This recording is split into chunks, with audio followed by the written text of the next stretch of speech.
Alright guys, so if you're watching this, you're probably coming from Lex's channel. This is the continuation of the Q&A, so enjoy. Is that it? You good with that? So enjoy. So enjoy. Are you happy with that? It's your chance, cool. Yeah, that quick, yeah. Part 2. Boom, baby. If I find out what happens in a fight before I watch it, I'll find that person and I will put them in the ground. I'm right here.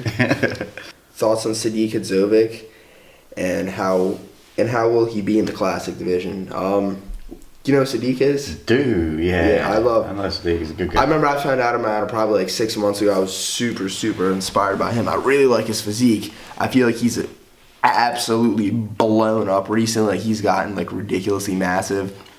His physique? Yeah, he's a huge human being now. He's came in second a lot in Mr. Olympia, but I think Sadiq should have won the last 2 years, both times. And in real life, he is a monster. I met him in, where were we? Germany. I saw him in Germany, like in the gym. He was training in the gym. Like I saw him at the Expos, where like he's kind of covered up a lot of the time off season, isn't he? But in the gym, obviously, he was off season, but not covered up. Yeah. Big dude. Yeah. Those guys are big guys. Anyway, next one, let's go. Bam. What does it take to get sponsored by Gymshark, a dream goal? There is nothing that it takes. Like, there's no secrets. It's like being sponsored by anybody, being picked up by anybody in a job or of any kind. You have to offer them something, and in terms of someone who's online, you have to be able to offer them analytical engagement. Well, that would be the best thing I'd say. So if you have engagement online and you can drive traffic, then you have marketability in terms of, you know, generating income for that company, and that's what it's got to be. So it's nothing like, companies aren't going to take you essentially and build you up for them. It doesn't really work like that. There has to already be a base there and a foundation. But that's not to say the companies aren't looking for like unestablished people, because they 100% are. Like, if you have a small following but a really good interaction rate, they're going to take a look at you. But you have to have that. So the best way is to be on all facets of social media. Make sure that you're not too kind of deep. Like I said all the time, you see people like taking a selfie by like in a toilet by a urinal, and they're like, chase your dreams, challenge the world. Like, there's like a urinal with a bit of piss in you behind you. What dreams are you chasing from that? hilarious. Yeah, can you cover that one? Yeah, pretty much. That moved like 3 spaces because you're already at the top. Oh, come on. What keeps you motivated to keep training hard? Are you planning on going to college? Keep it going, bro. You're going through a really good path. It's kind of funny, like when I first started training, probably within the first year, I would consistently look to other people for motivation. For example, like Z's, Greg Plitt, like all these online icons. Like it still is like that now, but to a lesser degree. But I feel like nowadays, just like motivation just comes like for myself. Like I just like want to improve. I want to become a better version of myself. Like that's kind of where my training motivation comes from. And currently, no, I'm not going to college, because when I used to go to high school, when I used to go to like regular school, like I was just not about school. I didn't enjoy waking up early, going to classes, just learning things that I wasn't really passionate about. I learned better when I'm by myself, learning on my own. So no, thankfully I'm not going to college, and thankfully I have this really wonderful opportunity with Gymshark to be traveling around the world doing really cool things. So it's pretty much what I'm doing right now. Yeah, agree with that. Fair play. I just think the same thing. If you don't enjoy doing something, find what you do enjoy and do that. And the motivation, you can be motivated by other people, but if you don't have an internal motivation to want to do something, you're not going to be successful at it. You've got to have that internal drive. So like if there was nothing else going around you in the world, you'd still be able to get up and go after that one thing that you want. There's a lot of people say that what keeps you motivated, like people losing motivation every other week kind of thing. It's like, if that's happening, you've got to reset your mind. You've got to change your mindset somehow or something. Like really look at why that's happening to you. Find the source of why that motivation is. Is it the people that you're around? Is it the fact that you're not surrounded by like-minded people? Because that's a huge thing. A lot of, especially in fitness, like if your group of friends aren't into fitness, they're not going to get you. They're not going to understand the nutritional side of it. They're not going to understand you looking at your food. They're not going to understand you wanting to go to the gym 5 times a week. They're going to literally look at you like you're a bit strange, because they cannot get it. Just like I don't understand people that go gambling. Like to me, it's just baffling. Like I can't see the enjoyment in losing a fuckload of money more times than you win it. The fact that it's no control in it is complete fucking luck. Like, or the same as smoking. Like suck smoke into your lungs to blow it back out again. That's literally how I see it. So me, it's just mind-boggling. I have no interest in it. So you think of it like that. Don't kind of get too kind of tunnel visioned on your train of thought. Understand like why people will see things differently to you, and then maybe address the people that you're surrounded by. Oh, no, we'll do two. So quick one. Are either of you coming to Australia or the Arnold Classic in Melbourne 2017? Yeah, we're both likely to be coming to the Australian Expo again, because it's awesome and Melbourne's sick, definitely. Can't wait. There we go. Is there more longevity in lifting when you try to get stronger as rapidly as possible, or if you slowly pace your strength training gains?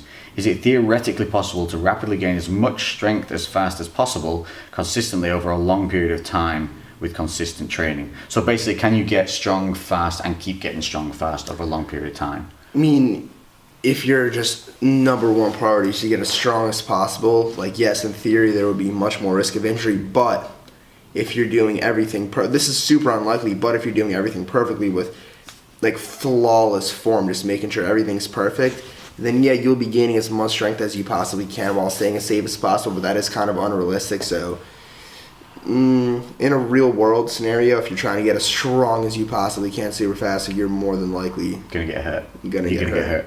But that thing like newbie gains as well, that strength increase that you see at the beginning, it's not linear. Anything you do in terms of fitness is not linear, and by that we mean it doesn't kind of just go like this, increasing all the time. What happens is it'll spike quickly, but then it'll plateau off.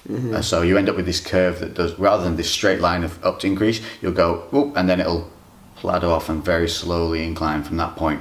So theoretically, like you can get strong relatively fast in comparison to your starting point, but then you've got to accept that it's going to slow way down, and after that it gets grindy, and you've got to just stick with the progression and consistency. Yeah. Do you recommend BCAAs for obese people trying to lose fat?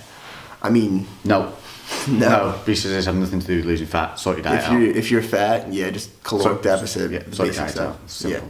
How to get to the gym all the time with a busy schedule. The thing is, I know a lot of people that have a very busy schedule. They're always complaining, oh, I can't go to the gym, I can't do all this. But the thing is, if you want to train and you want to have a good physique and that's a priority to you, and you have like a job and a very busy schedule, it's like up to you to plan around that and plan accordingly to fit time for training, because you 100% can, but you just have to plan for it. And you can do an entire training session in 30 to 45 minutes. If you can't commit to 2 hours to do like a strength training program, then accept that that's not what you can do and find an alternative. So do some HIIT training, get in there, high intensity, low rest, superset work. This is where supersets come into play. Supersets drastically reduce the time of your training, but they obviously reduce your ability to lift heavy weight. So you have to sacrifice that strength gain for that. But again, you're going to make progression. In terms of building a physique that looks good, you don't have to be lifting heavy. Proven fact. We've known this for years. We're not saying you don't lift heavy to get bigger. You can do that as well, but you don't have to. That's the main point. And don't sit down. Go from wherever your workplace is straight to the gym. Straight from one door of the workplace to the door of the gym. Because if you sit down or do anything in between those 2 times, I guarantee you waste an hour of time that could have been in the gym. Tips for balancing a very hectic college, gym and work life. Set yourself timetables, notes, to-do lists, all things like that. I'm terrible. My time management is horrendous. Well, my time management's bad. His time management is horrendous. Like, he time travels. He takes that long to do something. So, we're both really bad and we still get things done. It's just a matter of prioritizing, I think, and don't get distracted. I'm notoriously bad for starting something and then just focusing on something else all of a sudden, and I kind of half do both things. So yeah, try and give yourself, the best people, what they do is give themselves a block of time to do a certain job, and they get a job done in that time, and then they move on to the next block regardless. And that's a good way of doing it. As a beginner, should you train your full body or a split routine? In my opinion, if you're a beginner, it's probably more ideal to have like a full body program 3 to 4 days a week, because like muscle protein synthesis mainly lasts only like 24 to 48 hours after your training, and plus as a newbie you want to be hitting those lifts as frequently as possible to, like Lex said, like get that stabilization issue fixed. So as a beginner, I think you can make extremely rapid fast gains training full body, and then once you start plateauing or start losing your beginner gains, then it's better to basically split it up pretty much. Yeah. I agree. There's nothing wrong with full body routines. It's like people just kind of look at them as if they're one or the other. You can incorporate full body routines at any point during your training from now to 15 years down the line. It's just a matter of, like David said, if you hit any plateau stages, why are you hitting those plateaus? Change something up that gets you through the plateau. You don't have to start a full body routine, just like you don't have to start a split routine. Either or is going to be good for you, especially if you're a beginner. If you're a beginner, your body's going to react to anything and everything like real fast. What I would say is keep up the high frequency training. So that means hitting your body parts multiple times per week. Don't get sucked into the bro lifting where you do one body part, absolutely annihilate it to the point of just not even be able to feel it by the end of the session, and then not do it again for like 7 days, because that is really gonna, you will progress. I massively battle against people who say you can't progress doing that, because that's nonsense. You will progress, especially when you're new to training. You're gonna grow whatever. That's what I did in my first year of training. Like once a week, once every 10 days. Yeah, muscle groups. Everybody does, and but you progress though, yeah. Well, yeah. But I progress way better doing the high frequency and being much more structured in my training. But you will still progress, so don't worry if you've been doing like the bro split of a single body part. You've not wasted your entire time. You just haven't been the most efficient that you could have been, and you probably increased your risk of injury a little bit more because you're really hammering the joints on set movements, like continually for a single day, bam, bam, bam, like endlessly throwing a football for just an hour and just smashing this one joint. That's kind of what you're doing on the bro splits. Whereas when you're doing the high frequency stuff, your volume for each body part is reduced, so the movements you put your joints through with regard to that body part are in turn reduced in that one time scale. So that's definitely a better way of doing it. So full body works, do it, incorporate it as and when you see fit. High frequency split routine, 2-3 body parts a day. Yeah. Bam. Cool. Oh, one for you. Yo, David. Word. What's up? He's been training for 3 years straight. Straight spelled S-T-R-A-I-T. That's the gangster way of spelling it. He's straight. Always had struggles gaining weight and developing a lower body. Please give tips on how to succeed. Even though my lower body's like my best body part or like muscle group, so it's kind of hard for me to give advice, but at the same time I think I can really help you out. So if you've been training for 3 years and you're straight, you're heterosexual, and you've been training straight for 3 years and your lower body's lacking, I make sure that your form on your squats and deadlifts, if you're doing those, are completely in check. They're good and you're progressing on that. And if that's not enough, you just simply have to increase the frequency of you doing like accessories. For example, like leg press is good, quad extensions, hamstring curls, all those isolation movements. You just basically got to increase the volume on those. You can't really increase like the frequency on your squats and deadlifts too much because they're like your central nervous system is going to get fried, but just more volume for them. So for example, like on your off days or on your, for example, like chest days or something, just throwing a few sets of like quad extensions, some hamstring curls, stuff like that. Yeah. And you said you've been going for 3 years. So if you've been going for 3 years and you've kind of like not made any real gains, you should have really readjusted your training, your diet to check all these things in that time. Like, I was in the impression that it's like just as lower body though. Yeah. So form, you got to be looking at form. Yeah. Like depth on squats, mobility, hip mobility. That's usually one. The dexterity of your joints as well, in terms of like your natural like flexion in your ankles and knees. Like, are you able to do these movements well? If you're not, why adjust it and change? Yeah. I guarantee squat shoes. Yeah. Make sure you got the right kit. Make sure you're not ego lifting. Wrap your joints up. Even if it's just a confidence thing, a mental barrier breaker. If you wrap your joints up, you'll just be more confident in the movement. Yeah, for me, I use knee sleeves. Yeah, they pretty much don't really help in terms of poundage, but psychologically, they're so nice. And in terms of biology, they keep the heat around the joint as well, which is very good. Warm. So, especially if you're like notorious for taking time doing stuff, like anything in life, like brushing your teeth, putting stuff in a bin. Putting stuff. Right. I'm gonna find one that I actually like now. That's a good one as well. We've done a lot of randoms. Yeah, let's just smash some questions out. So just go through and we'll just go bam, bam, bam. Like, so we're gonna finish on fast pace. Quick fire round. So this quick fire will be split over both our channels. So you'll see the quick fire here. I'm going to do like a load of quick fires on my questions, and then Dave will do a load of quick fires on his for his channel. So here we go. So I'm going to go mine. How long does it take to grow your hair? Well, your hair grows as it grows. Like, go to a barber that's good at cutting your hairstyle into at least something you can manage whilst it's growing into the style you like. That's the trick. Let them cut it into the style you want. Don't just kind of let it go like a hedge and then expect it to look good. Yeah. Would you ever compete in a powerlifting meet? yes, I would. It's probably something fun that I want to do in the future, but I wouldn't like take it so serious or have like a hardcore prep tour that I do just for fun, just for shits and giggles, and just for the adrenaline rush on the platform. So yeah. How do you stay really consistent in training? Enjoy your training. If you don't enjoy your training, you're not going to go. So if you don't like it, flip the routine. Like we said before, there's no real right or wrong way. The best way to do it is the way you're going to be the most efficient in your training. So do the one you love. Simple.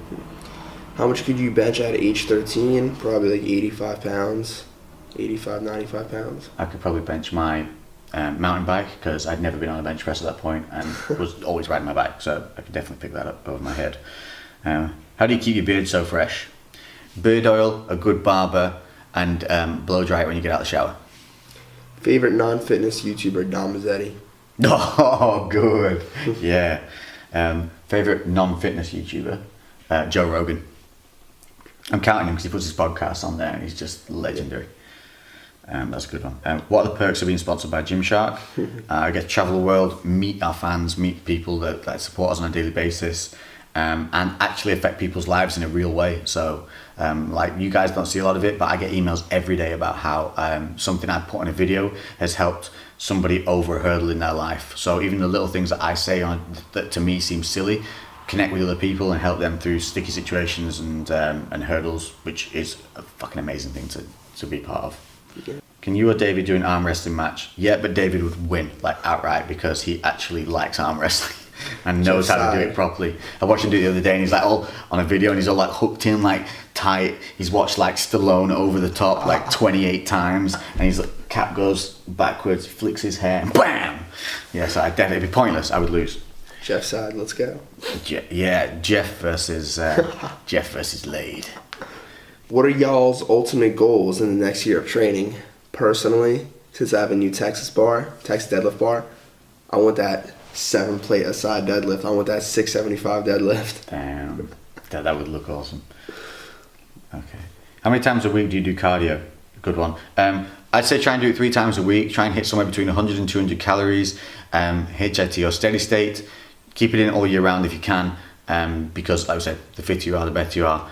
I travel so much, I'm not doing cardio at the moment because I notoriously undereat when I'm traveling. So to do cardio on top would just be kind of anti-progressive. But when I do it, it'd be boxing 3 times a week. David, should I get into magic or lifting? If you're under the age of... Magical lifting. Done. Levitate the weights. Best routine for cutting. Right, that's a good one. Best routine for cutting, cardio, diet. Boom. Your training never needs to change for a cut or a gain in terms of weights. Do you play Call of Duty? No, I don't. I tried to as a kid, but something about it, I was just like so bad. It would take me like, when I would try to aim at someone, like if, for example, the lens is the person I'm trying to shoot, I'd go here, here, here. By the time I stabilize myself to shoot them, I'm dead. So that's terrible. I don't play. No, I like the game. I don't like playing online because I like to play realistically, and you got people jumping and spinning off 4th-story windows and shooting people down. I was like, no, not for me. Right, last one. How to cut but not lose muscle? That's a good question, so we may as well just finish on that's a good one to answer. How to cut and not lose muscle? Supportive diet. Make sure that you're not cutting your food and that you're using activity as a variable from the start. So like a lot of people when they start dieting immediately drop food. What you should do is sit at a maintenance level and increase your activity. That's one of the main starting points. Yeah. For me, how to cut without losing muscle, really. Just, if you're trying to cut weight in a very short amount of time, you're pretty much almost guaranteed to lose a lot of muscle. But if you make your cut for a long period of time where you could very gradually lower your calories, then you have the most probability to pretty much keep as much muscle as you possibly can. And when you're cutting especially, that's when you have to make sure that your training is on point. Because if you start missing workouts, skipping, slacking in the gym, then it's really gonna affect you. So yeah. Really good point. Realistic timelines again. Don't slack on your training, because if you slack on your training, you're slacking on your calorie burning, which is going to affect the level at where your food's at.